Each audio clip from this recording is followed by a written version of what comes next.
Symmetry is what causes chirality. When you have four different groups on an atom, it becomes chiral. And the reason it's chiral is that its mirror image is different from it. This is caused by a lack of symmetry around that carbon. If there is a plane of reflection, or what we call a plane of symmetry, or a center of symmetry in a molecule, then the molecule will be achiral, because when you reflect it as in a mirror, when you take the mirror image, all you have to do is flip it and the molecule is superimposable. So what we do, if we recognize if there is no plane of symmetry, no center of symmetry, then the molecule is chiral. These two molecules are superimposable. You can see they're mirror images of each other. This is a mirror image of that. But we will see that they are superimposable, so that they are the same. So I'm going to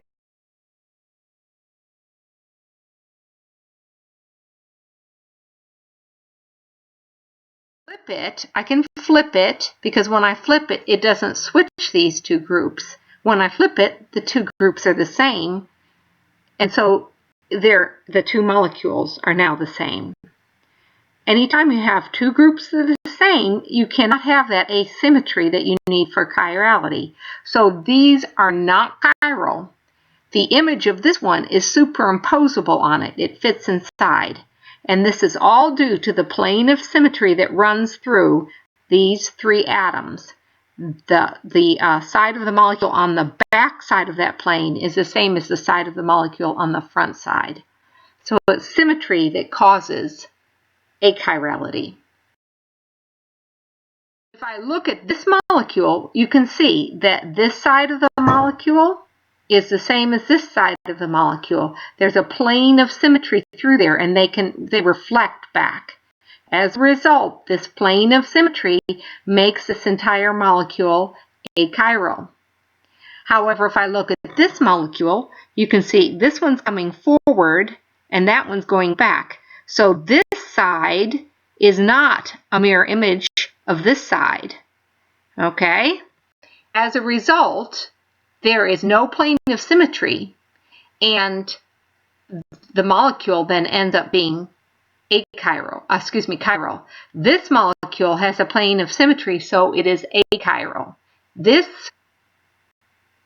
molecule has no plane of symmetry, so it is chiral.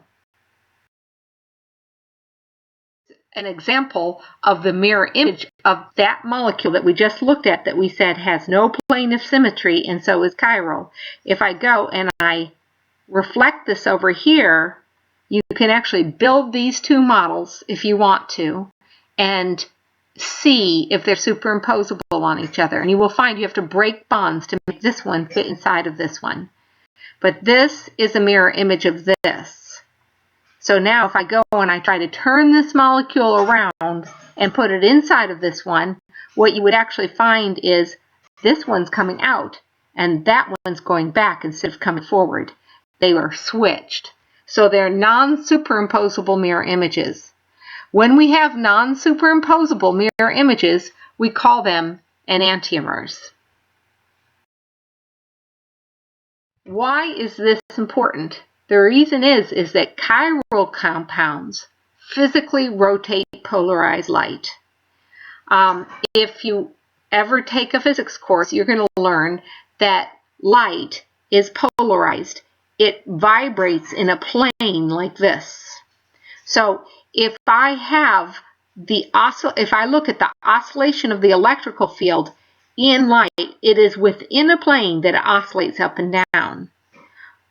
If I take light and put it through a filter that only lets light that's in a certain plane go through, then the light coming through that filter is polarized, because normal light has light vibrating in all sorts of planes. For instance, you would have some vibrating up and down like this, and then some in a twisted plane like this, and some like this, and some like this. What you find is when you run it through a filter that causes only a certain plane to come through, all the light that comes through would be vibrating in a plane up and down. What happens when you put that polarized light through a sample that has a chiral carbon in it, that light would go from vibrating up and down like this to twisting over and vibrating to one side. It would be twisted, or we would say that the plane in which it's vibrating or oscillating is rotated. When a compound causes light, polarized light, to go from one plane to a twisted plane like this, we say that it's optically active because it's actually changing the light. Why do we worry about this? It's because you are chiral.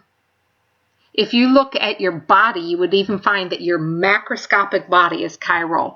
And if you look at the right side of your body, your heart's there. If you look at the left side of your body, there's no heart. And the front, your chest, looks different from your back.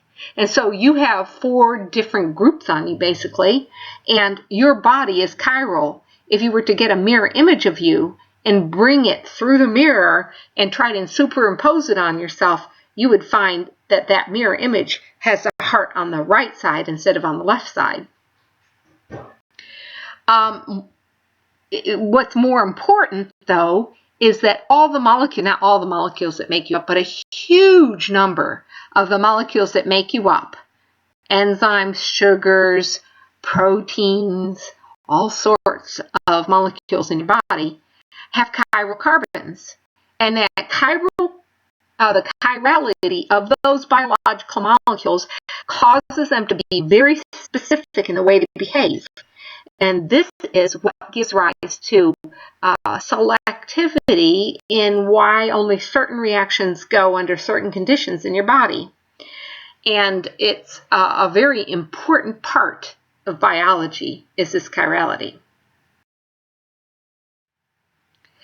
Now, we measure the rotation of light, and the rotation of light is given by the symbol alpha here. Every molecule has what we call a specific rotation, and that's represented by this. And so that specific rotation is one that is quantified by a specific quantity of that material. And there's a formula for this, that the specific rotation is the observed rotation. That's how much it actually is rotated. The light is rotated in an instrument over the length of the light path through the instrument and the concentration of the compound. And so it is dependent on the concentration of the compound. We're not going to be doing calculations in this course. In lab, we do calculations of specific rotation, but we won't in the lecture. But it is important for you to understand that the whole reason that we can detect enantiomers is this polarized light. Okay, the direction of rotation is something that you do need to understand. When you have 2 enantiomers, the enantiomers do opposite things to the rotation of light. So if a chiral compound will rotate the plane of light counterclockwise, then its enantiomer is going to rotate the light clockwise. We have a term for which direction it rotates the light. When it rotates it counterclockwise, we call it laboratory. And if we measure it as rotating the light, a compound as rotating the light to the clockwise direction, then we call it dextrorotary. The enantiomer of a compound will rotate light in the opposite direction. So one enantiomer is the L enantiomer, and the other enantiomer is a D enantiomer. Another way of describing this is through a negative. The negative symbol is used for one that will rotate it to the counterclockwise direction, and a positive is used for the enantiomer that will rotate it to the clockwise position. So we have both of these symbols are used, and what happens is on the name we either put the minus symbol or an L, or we put the plus symbol in a D or a D. The direction of rotation, either to the right, positive, or to the left, negative, cannot be determined by examining a structure. It's only experimentally determined. The only thing that we can know about rotation of the light is knowing that if one enantiomer rotates it to the right, the other will rotate it to the left. However, we can look at the structure of a molecule and be able to assign what we call absolute configuration. The symbol that we use for assigning this is called either R or S. And this R stands for right and S stands for left, from the Greek words from right and left. R from, I think it's regulus, and S for sinister, for right and left.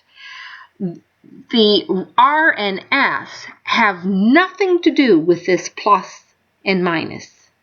The R and S is something that we assign to a structure that has to do with priorities that we assign to the groups. The plus and the minus, or the D and the L, come from laboratory measurements. In one compound, the R enantiomer might rotate the light to the plus, and the S enantiomer might rotate it to the minus. But in another compound, R might rotate it to the left, and S might rotate it to the right. So it's totally experimentally determined which direction light is rotated. Now, when they do rotate light, when enantiomers do rotate light, they rotate light to the same absolute rotation as the other. So, if at a particular concentration and light path length, one enantiomer, the R enantiomer, let's say, might rotate it to the left, negative 11 degrees, then the S enantiomer would rotate it to the right, positive 11 degrees.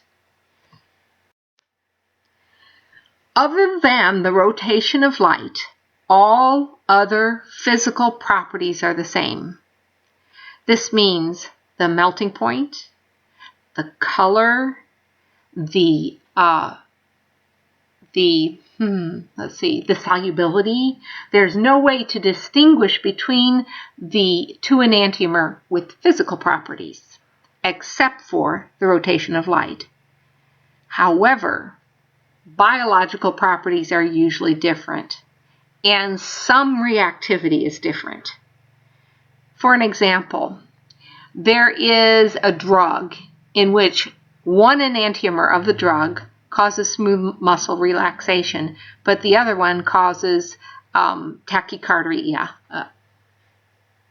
You might find with a drug that one enantiomer is toxic and the other one is biologically inactive. And you would find that if you have, let's say, one enantiomer of a sugar might be able to be metabolized, the other enantiomer would be totally inactive in the biological system and be passed through your digestive system totally unabsorbed. The other thing is reactivity.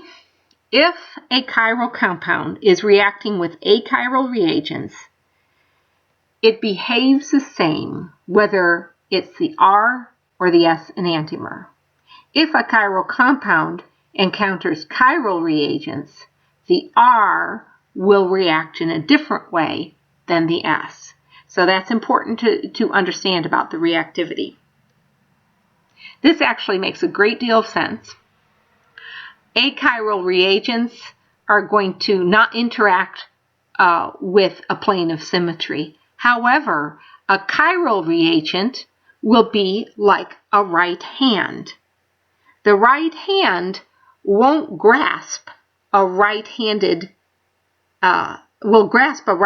scissors quite well, but a right hand doesn't grasp a left-handed scissors very well. And so you have a difference in reactivity there of a right hand with a chiral scissors.